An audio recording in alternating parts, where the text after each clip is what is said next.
Então vamos lá, mais um dia, né?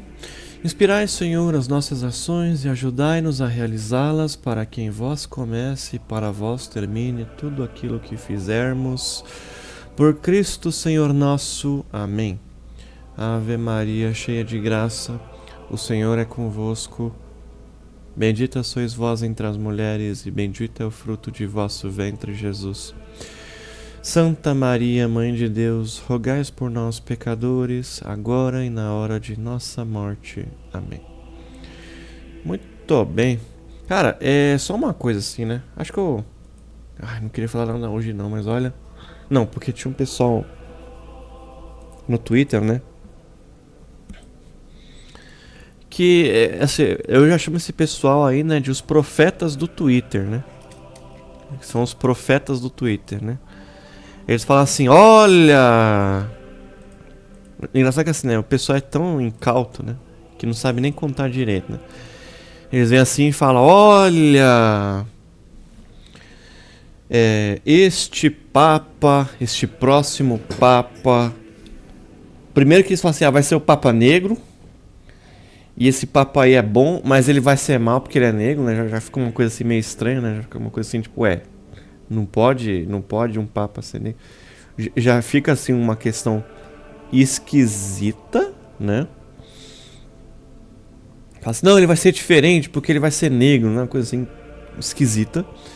Até porque a gente não sabe, né? A gente não sabe, né? Se vai ser esse Papa mesmo ou não, né? E... a pessoa que faz isso aí, assim, né? Se essa pessoa se diz católico, ele já tá num pecado porque é pecado você ser vidente, né? Você pagar de vidente, mexer com astrologia e coisa assim, qualquer coisa de adivinhação é pecado. Adivinhação é pecado, né? E é tipo assim, meu, o cara que falou isso aí, ele não sabe isso. Não foi revelado pra ele num sonho por Jesus Cristo, sabe? Assim, ele não sabe o que ele tá falando, né? Aí ele fala assim, não, veja, esse aí vai ser o 8º Papa depois do ano de 1929, o que quer dizer que esse Papa vai ser o anticristo. E agora vai começar os fins do tempo, né? Você vê, o cara não sabe contar. Acho que ele deve ter reprovado no primário, infelizmente, né? Porque o 8º Papa, desde 1929, foi o Papa Francisco, né? E ele foi, sim, né? Um Papa... Assim, né? Aliás, pra ser sincero, eu não diria que ele é um Papa diferente, não. Eu diria que ele é um Papa, assim, tipo, na norma. A maioria dos papas que a gente teve na Igreja Católica eram que nem ele, né? Por bem ou por mal, né?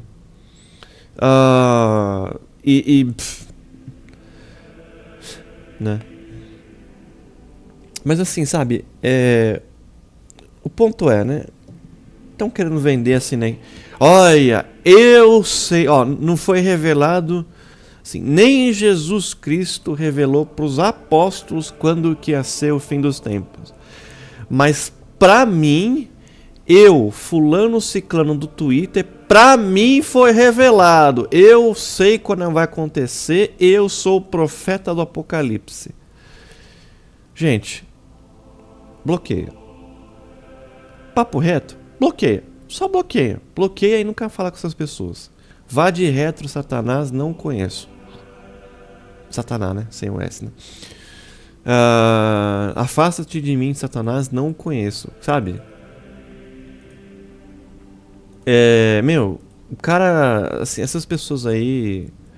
Eu não sei, deve ter algum problema emocional ou cognitivo pra querer essa atenção indesejada. Ficar usando essas mentiras, né? Esse falso profetismo, que é pecado grave, né? Se essa pessoa for católica, né? Ela tá em pecado grave, né? E geralmente se dizem católicos, né? Então, gente, bloqueia todo mundo. E eu vou contar um segredinho pra vocês. Eu sei Assim, eu sei quando vai ser o apocalipse. Sabe quando vai ser o apocalipse? Daqui a pouco. Tá? Vai ser daqui a pouco. Daqui a pouco quando? Daqui a pouco. Um dia. Em breve. Entendeu? Assim, você pode, né, ter a ideia, né, de que o apocalipse vai acontecer o fim dessa tarde. Aliás, eu vou mais além. Cara, esquece o apocalipse, né? Porque eu sei o que as pessoas estão querendo dizer quando elas falam de apocalipse. Elas querem saber que data, assim, que dia e horas eu tenho que me confessar para não morrer em pecado mortal.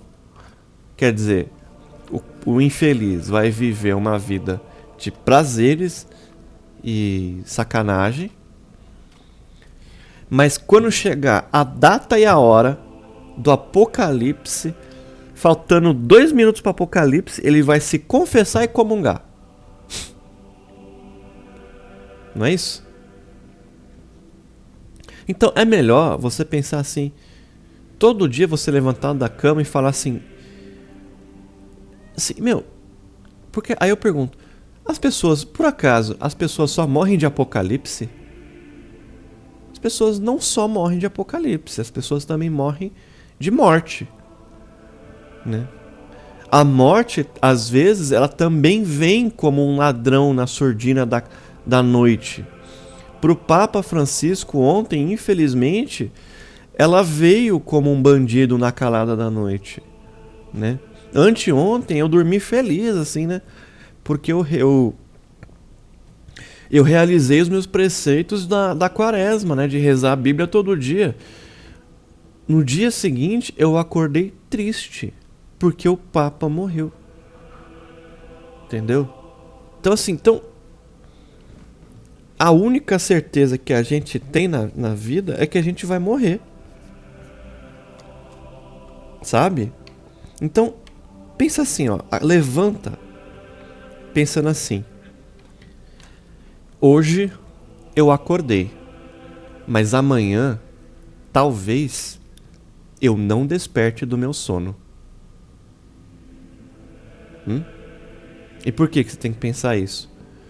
Que é pra você usar isso, né, como um incentivo para buscar a santidade, né? Para você chegar assim e falar, eu quero ser mais, eu quero me confessar, eu quero comungar, eu quero participar, eu quero ser católico. E quando eu falo essas coisas aqui, pessoal, não é apontando o dedo para vocês e falando que vocês estão errados. É um meia culpa. Meia máxima culpa. Eu também sou culpado de fazer isso, gente. A gente, no plural, nós temos que mudar, temos que ser melhores, temos que fazer assim. Então, bloqueiem todos esses profetas de Twitter. Se for para falar com eles, só se for para recomendar um terapeuta. Que isso aí já é, como eu já falei, é problema cognitivo. O cara quer atenção, né? E não fala com essas pessoas. Deixa falando sozinho. O Olavo de Carvalho, né? Ele chamava essas pessoas, né? Não, era o Olavo de Carvalho? Não. Eu não lembro se era o Olavo. Eu já ouvi esse termo, né? Que é o homem sanduíche. O que é o homem sanduíche, né? É um cara que ele coloca aquele cartaz sanduíche, né, no corpo, né? Com um sino. E ele vai na rua dizendo, o fim está próximo. O fim está próximo, né? Cara, não conversem com o homem sanduíche, tá? Não falem com o homem sanduíche. Não olhem pro homem sanduíche. O homem sanduíche só vai levar vocês pro pecado. Tá? Então tudo bem. Vamos lá. Samuel 1, capítulo 9, versículo 1. Saul, filho de Cis. Havia um homem de Benjamim chamado Cis, filho de Abiel, filho de Seror, filho de Becorat, filho de Afiá, O benjaminita era homem de grande poder e tinha um filho chamado Saul, rapaz distinto e de boa aparência. Não havia entre os israelitas mais belo do que ele, dos ombros para cima, sobressaia a todo o povo. Aconteceu que se perderam umas jumentas de Cis, pai de Saul. Este disse a seu filho Saul: toma contigo um dos criados, põe-te a caminho e vai procurar as jumentas. Eles atravessaram a montanha de Efraim e a região de Salisa, mas não as encontraram. Passaram também pela região de Salim, sem resultado, e ainda pela terra de Iemini, sem encontrá-las. Quando iam chegando à terra de Suf, Saul disse ao criado que o acompanhava: vamos voltar. Receio que meu pai não pense mais nas jumentas, mas está preocupado por causa de nós. Mas o criado respondeu: há um homem de Deus nessa cidade, um homem muito estimado. Tudo o que ele diz acontece com certeza. Vamos lá agora. Talvez nos possa informar acerca do caminho que estamos fazendo. Saul disse ao criado: vamos, então.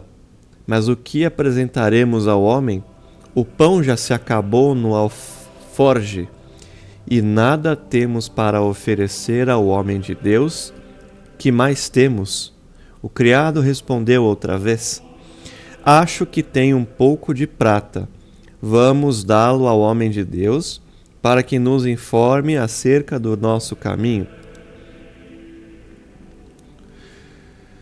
Antigamente, em Israel, quando alguém ia consultar o Senhor, dizia: vamos ao vidente.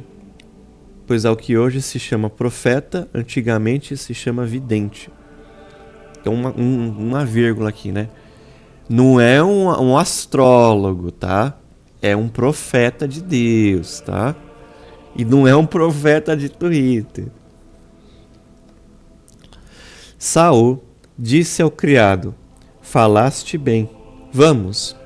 Foram à cidade onde estava o homem de Deus. Subindo a ladeira da cidade, encontraram duas jovens que estavam saindo para buscar água.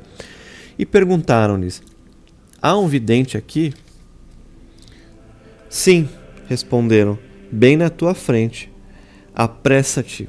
Ele veio hoje à cidade para oferecer um sacrifício pelo povo num lugar alto. Entretanto, na cidade o encontrareis antes que suba ao lugar alto para o banquete. O povo não comerá antes que ele chegue, porque é quem tem que abençoar o sacrifício.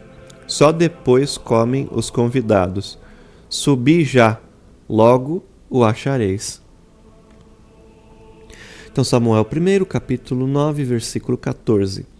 Encontro de Saul com Samuel. Subiram então à cidade.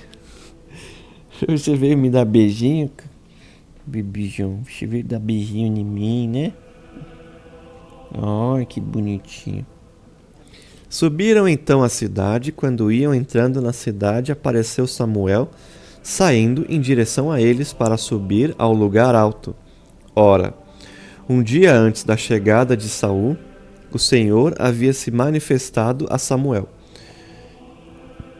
Vou enviar-te um homem da terra de Benjamim.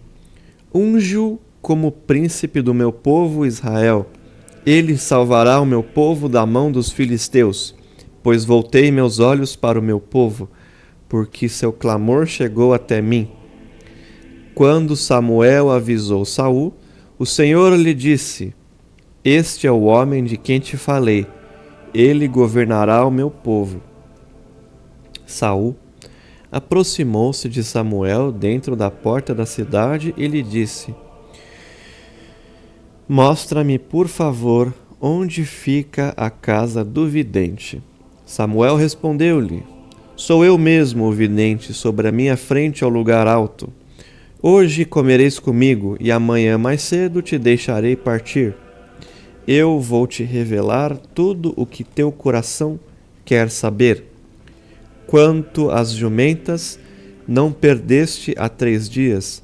Não te preocupes, já foram encontradas. Aliás, não pertence a ti e a toda a casa do teu pai tudo o que há de precioso em Israel? Saul respondeu: Não sou por acaso um benjaminita, da tribo menos importante de Israel? E meu clã não é o mais modesto de todos os clãs da tribo de Benjamim? Por que me dizes tais coisas?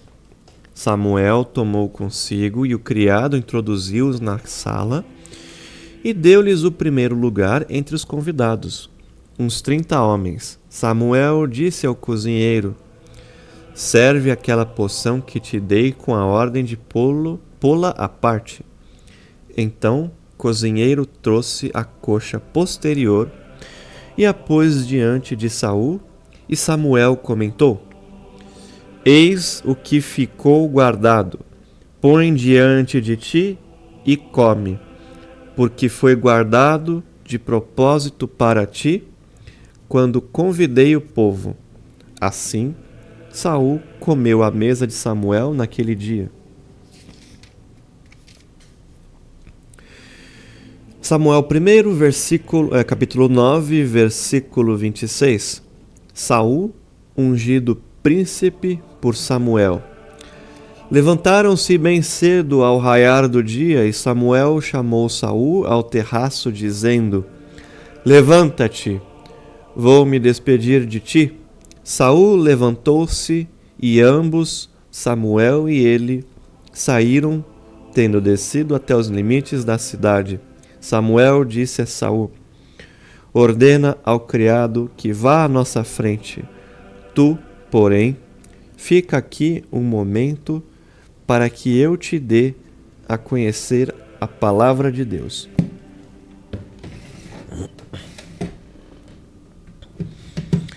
Então, a gente termina por aqui. Amanhã a gente entra no capítulo 10 de Samuel 1. Só para encerrar,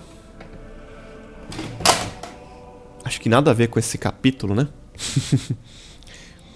Mas não menos importante, né? Você que não rezou pelo Papa ontem. Mas eu não gosto do Papa. Na minha opinião, esse Papa fez um mal papado. Tudo bem, você pode ter a sua opinião, não tem problema nenhum. Mas você precisa rezar pela morte, pela alma dos mortos, né? Isso é um preceito, né, da Igreja Católica. Além de falta de caridade, é uma maldade que você faz com as pessoas, né? Mesmo assim que seja assim um ditador muito malvado que tivesse morrido, é importante que você reze pela alma deles, né? Assim, às vezes, assim mesmo, tendo quase que absoluta certeza de que esse ditador não vai para o céu, né? Essa pessoa não vai para o céu, né? Não tem nada a ver com gostar ou não das pessoas. É importante, né? Também porque respeitar o Papa, né, não é... Muitas vezes não é pelo Papa em si, pela pessoa, né? Mas é pelo trono de São Pedro, né? A sucessão apostólica de São Pedro, que foi iniciada por Jesus Cristo, né? Então, ao mesmo tempo que você está respeitando São Pedro, o primeiro Papa, você também está respeitando o nosso Senhor Jesus Cristo, né? Então, se você não rezou, porque você tem alguma mágoa, né, com o Papa, não seja por isso, né? Vamos rezar, né? Vamos rezar pelo Papa, né? Então, um rápido, né? Pai Nosso, né? Pai nosso que estais nos céus, santificado seja o vosso nome. Venha a nós o vosso reino. Seja feita a vossa vontade, assim na terra como no céu. O pão nosso de cada dia que nos dai hoje. Perdoai-nos as nossas ofensas, assim como nós perdoamos a quem nos tem ofendido. E não nos deixeis cair em tentação, mas livrai-nos do mal. Tá? Então inclua, né? Inclua o Papa nas suas orações. Não só ele, né? Vizinhos, amigos, amigos de conhecidos e por aí vai, né? É importante, tá? Não só pelas pessoas, mas também por você mesmo, né? Mas sobretudo sobre os outros, né? Então, Deus abençoe vocês e suas famílias, né? Vamos ficando por aqui. E eu vou sair correndo agora porque eu tenho um frango no forninho, tá? Até mais, pessoal.